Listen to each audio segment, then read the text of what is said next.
Այսօր ունենք իրավիճակ, երբ որ երևի թե նորանկախ պատմության ընթացքում ամենաշատ քաղաքական մարդիկ են անազատության մեջ, քաղաքական թեմաներով, անգամ մարդիկ, որոնք քաղաքական չեն, օրինակ մեր սրբազանները, իրանց մեծ մասը եւ հոգեվորականները, բայց քաղաքական հետապնդման են ենթարկվում, այսպիսի աբսուրդի մեջ են կապրում։ Մենք եւ Խաչիկ Գալստյանի, եւ Արամ Քոչարյանի, մնացած տարբեր քաղբանտարկյալների ում նկարները այստեղ կան, ում նկարները գուցե չկան, բայց նույնպես նրանք քաղբանտարկյալ են,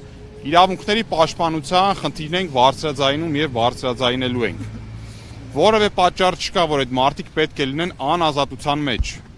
Իհարկե, որևէ մեկը պետությանը չի կարող արգելել իրականացնել քննություն, որը պետք է լինի օբյեկտիվ, եւ դատարաններին հնարավորություն տալ այդ քննության արդյունքում իրականացնել արդարադատություն հետազոտված ապացույցների հիման վրա։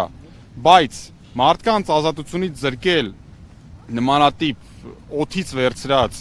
որևէ իրական հիմք չունեցող հանգամանքներով, որևէ այլ ձև քաղաքական հետապնդումն է եւ այդ մարդկանց եւ մեր հասարակության ընդհանուր առմամբ վնաս հասցնելն է, որևէ այլ նպատակ չկա։ Նորից, այս իշխանությունը, այո, նպատակ է հետապնդում տարբեր քաղաքական ուժերից, տարբեր մարդկանց վերցնելով, անազատության մեջ պահելով, խափանել ըստ էության ժողովրդավարության ընթացքը,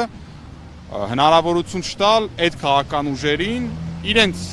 ընտրողների իրավունքները իրացնել եւ առօրյայում եւ գալիք խորհրդարանական ընտրություններին եւ դրանով է պայմանավորված նաեւ ահագնացող քաղաքական հետապնդումները։